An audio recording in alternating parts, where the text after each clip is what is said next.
Here we go.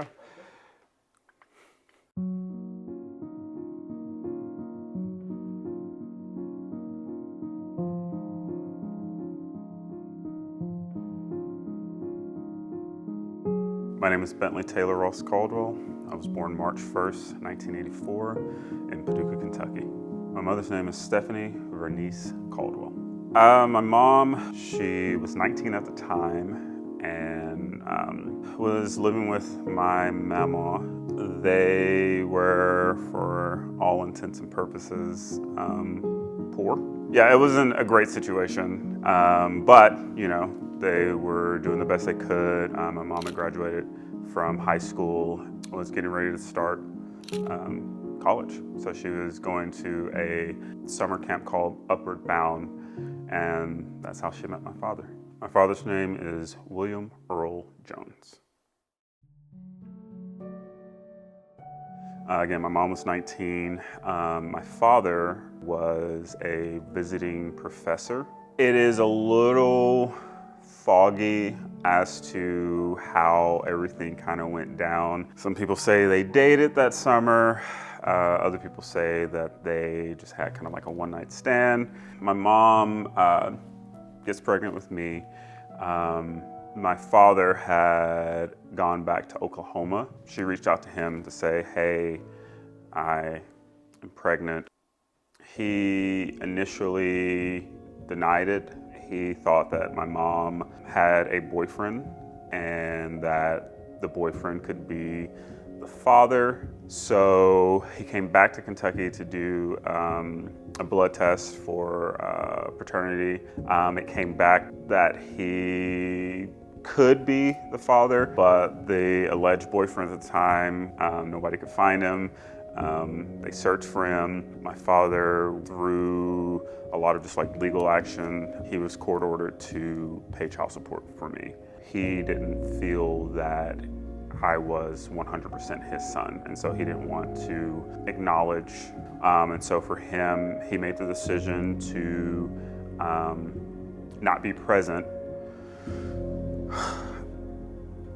I did at one point try to reach out to him. So about 1994, I was in the 4th grade. So my mom had his address because of, you know, the child support payments and stuff like that. And so she and I went to, you know, I don't know, Walmart or some little store like that. And I picked him out a Father's Day gift. I picked him out this little like desk caddy. You know, I was thinking like that's like the perfect gift to get a professor. We come home, rewrap it. I sent it off to him. About a week or two later, it comes back with a note that says, if you send me anything else again, I'm gonna throw it away. As a 10-year-old, that was crushing. That's a lot to kind of try to deal with as a 10-year-old. So I ended up taking it to school, and then the caddy, which was probably this big, and I sat it on the desk. Of course, you know, all my classmates and friends and stuff were like, oh my gosh, like, that's so cool, where did you get that? I had to tell them the story of, I tried to send this to my dad and he sent it back, and so of course I'm, you know, an emotional wreck in my classroom, which further set me apart because I'm now the kid who cries in class. I remember my teacher having to take me out in the hallway and just literally console me. That was the first time that I tried to reach out to him, and that kind of set the tone for the rest of my life.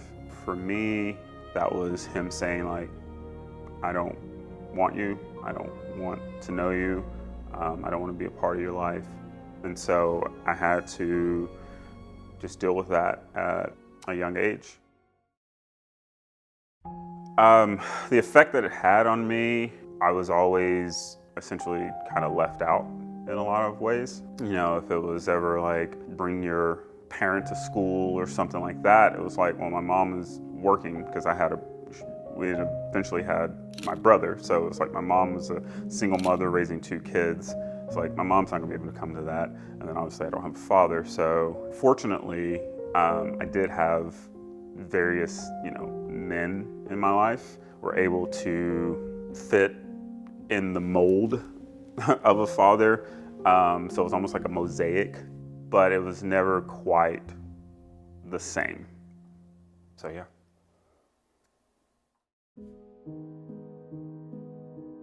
My relationship with my mother was outstanding. As close of a relationship as a parent and a son could. She was my best friend. In April of 2013, it was about 7 a.m. that morning, and I went and picked up my phone, and I had probably 15 missed calls from my brother. So I call him back, and immediately he's like, "Bentley, you gotta come home. Mom had a stroke." You hear those words, and immediately I started crying. That was on Thursday. My mom was pronounced dead the following Tuesday. To have that thought at age 29 of being like, okay, for the rest of my life, like, I am essentially alone. I went about trying to figure out ways to cope, and sometimes in not very healthy ways. My abandonment issues were ruining my life, they were wreaking havoc in my relationships. In about 2018 was when I decided to go to therapy for the first time in my life. I was really deep in the art of, unfucking myself.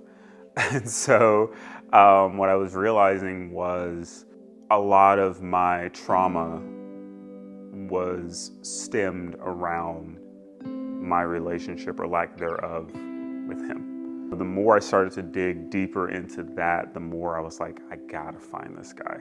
I went as far as hiring a private investigator, and literally could not find this guy.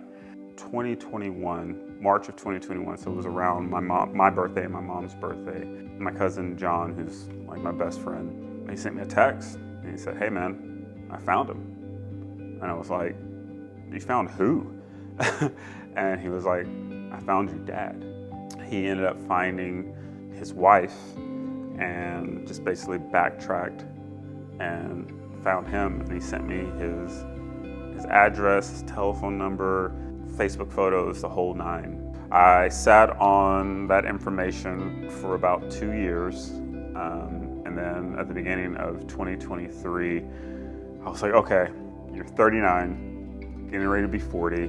One of the things that I wanted to do by the time I was 40 was meet my father. I had his mailing address, so do I write him a letter? I had a phone number. I don't know if it was his phone number, but do I call him? Or was it, I just show up? I kind of weighed all the different options, and the one that felt right to me and the one that felt the most aligned to me was just show up. Leading up to going and meeting him, like I said, I had to do some real soul searching in a way. What are those questions that I want answered? I literally just wrote a list of questions that it was like, okay, like if we get inside this house, like this is what I want to ask you. For me, best case scenario was he and I have a very honest and open conversation, and then we shake hands, we take a photo, and we go about our life. I didn't want anything from him. I just want to see your face. I did not want to have that regret of having this information and not going and meeting him. So I decided to fly out to Oklahoma City the weekend of October 27th, 28th, and 29th. My friend Mary came with me. Me being me, I had kind of prepared all the different things. I packed my birth certificate, I had packed photos of myself as a child, and when we got to Oklahoma City, rented a car. That night, went back to the hotel, tried to get a decent night's sleep, And then Saturday morning, it was gonna be showtime. You know, the plan was to get there at like 10 a.m. on Saturday. I woke up the next day and I was like, you know? And I don't think we left the hotel until like noon. Finally, you know, packed my bag, you know, put my clothes on, packed my backpack. And it was weird because there were these emotions and these nerves and all of this like energy surrounding it.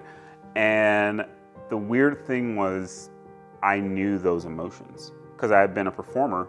You know, those emotions were the same emotions I felt before I took the stage for a show or before an audition, or, you know, so it was this weird thing of being like, oh, I know these emotions, I know this energy.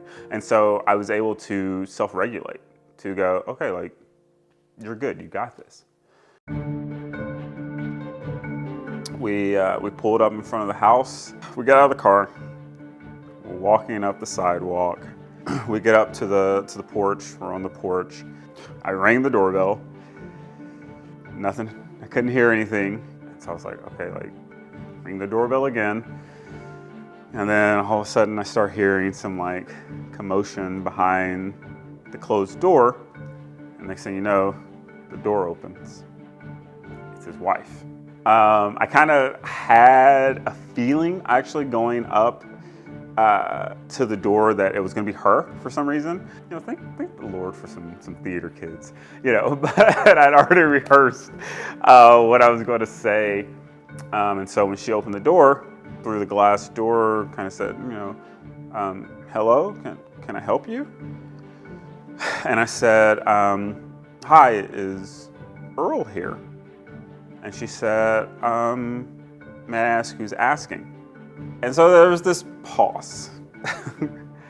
And this was one of those moments where I knew the next few words that I uttered were going to send this whole thing into motion. Because it was going to be either she knew who I was or she had no idea who I was. And so she said, may I ask who's asking? And I said, tell him it's Bentley, his son. So my words wafted out, and she kind of like looked at me and she said, who? I said, my name is Bentley Caldwell and I am Earl's son. My mother's name is Stephanie Caldwell. I'm from Paducah, Kentucky. I live in Nashville, Tennessee. And I just started giving her kind of like all of this information.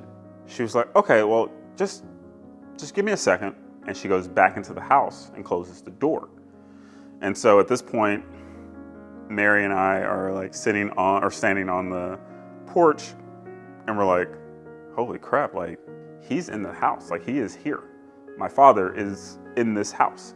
And so she comes back to the front door and she has a piece of paper and a pen, and she starts just taking all these notes, you know, and so she's asking me all these questions, and so I just kind of started telling her the story.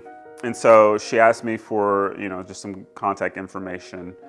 And I said, you know, again, me being super prepared, I had already written out all my contact info on an index card. And so I handed it to her. And she was so nice because she also apologized for not letting us in the house. And I said, no, ma'am, like if some random guy showed up at my doorstep, I would do the same thing, you know? And so she said, you know, like, all right, I'm gonna get to the bottom of this. I'll be in contact with you. And so I just told her, I said, hey, like we're gonna be in the area. We won't be too far. She said, okay. I said, what's your name? She said, my name is Lois. I said, well, thank you, Miss Lois. And so Mary and I ended up getting back into the car, and we drove up to this little strip mall, literally right outside of the neighborhood. And I called my cousin, John. And I said, you'll never guess where I am right now. And I said, I'm in Oklahoma City, and I am visiting my father. And he was like, wait, what? Wait, what? And so I was like, yeah, man, I just literally walked up to his doorstep, knocked on the door, and had a conversation with his wife. And as I was on the phone with him, I got a phone call from an unknown Oklahoma number. So I answered the phone, and it was Lois. And she said, Bentley, can you come back in 15 minutes? Earl is here, and he wants to talk to you. And I said, yes, ma'am, I'll be there. And so hung up the phone, and we drove back over to the house.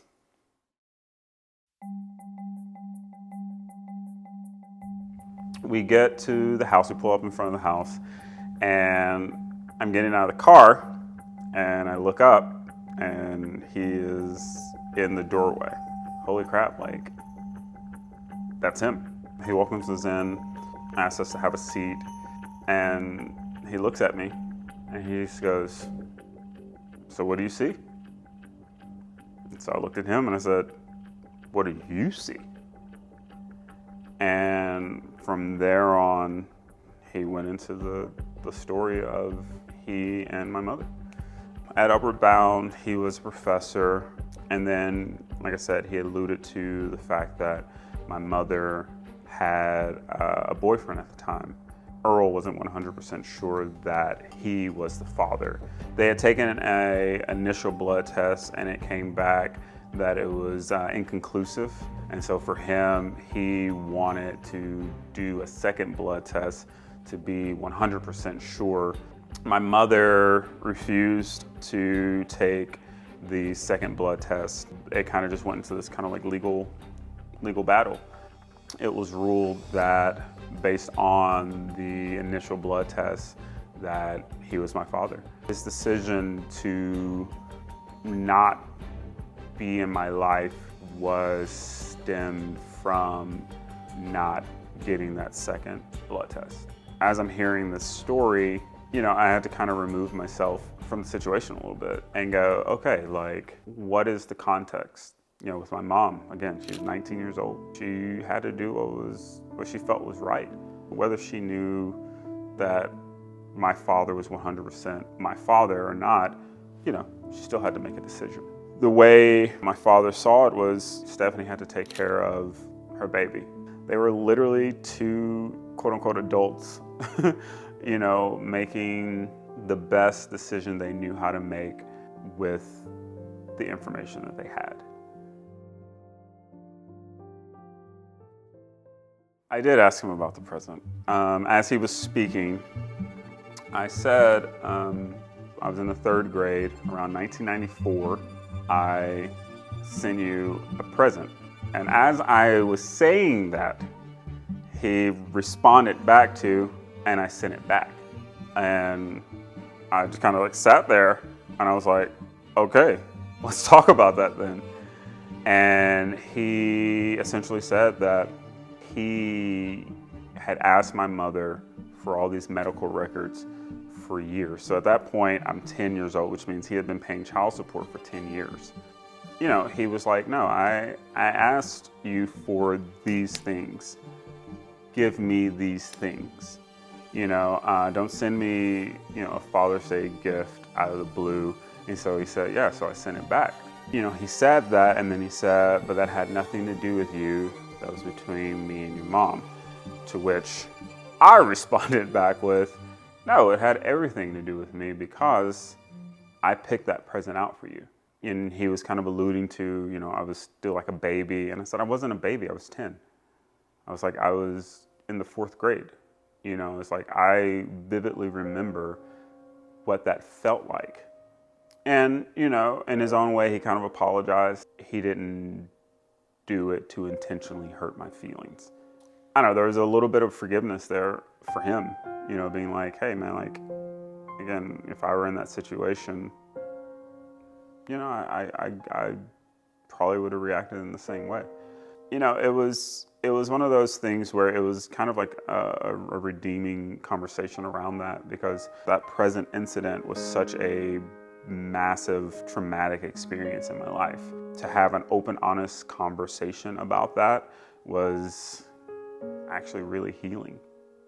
from there, you know, the conversation just kind of changed to this thing of like him wanting to know about me, you know, wanting to know about my life in Nashville, wanting to know about school and all this stuff. And so, you know, I brought out, you know, all these little photos and baby photos. You know, gosh, I wish your mom would have sent me this. You know, if she would just sent that blood test, if we could have had that blood test, we could have had this.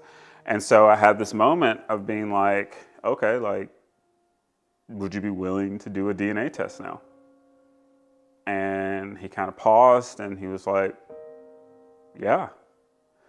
And so me being me, I had ordered a DNA test. And so I go into my backpack and I pull out this prepackaged DNA test, and he and I swabbed in his living room. And then we just kind of had this little conversation, you know, where it was just like me kind of telling him about my life and him telling me a little about his life. And, you know, he started showing me around his house, you know, and started, you know, showing me photos and this, that, and the other. It went from this thing of like him trying to like prove a point and tell a story that he's kind of had in his mind for 40 years to us just actually like wanting to know about each other and him wanting to know about me. And then his wife invited us back the next day for breakfast before we flew out. And as we were leaving the house, we had this really like sweet moment where it was raining and I'd walked, you know, Mary out to the car and I was bringing the umbrella back, and he just kind of looked at me. He said, Bentley. I said, yeah. He said, how'd your mother pass? You know, and I got to tell him that story a little bit, you know, and it was very, you know, kind of reassuring to me that it was like, okay, like he actually is a good man. He just made a mistake. And so the next day we went back to their house. We stopped and picked up breakfast, and we had breakfast at their dining room table. He really opened up and started really kind of showing himself, you know, as himself, you know. And so he went and got photo books, and he was, you know, showing me, you know, all of his brothers and sisters, which he is one of 15, which is crazy, all by the same mother and father. It was so cool just to see him light up and talk about the things that he was passionate about. I still wasn't 100% sure, like based on looks, that he was my father. But the more he started moving and doing his things, the more I started seeing the similarities in our mannerisms. I looked at Mary and I was like, oh, he might 100% be my father. And it was so interesting too, because he was very proud of me in a kind of a weird way, like whether or not that DNA test comes back that says that you're my son, he's like, you're family now. And so we ended up leaving the house and taking a plane back to Nashville. And then a couple of days later, the DNA results came in that said he was 99.99999 to infinity, my father.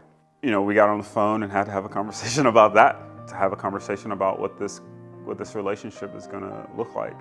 And so we are in the process of building that relationship now. I wanted to share this story because it's a story of redemption.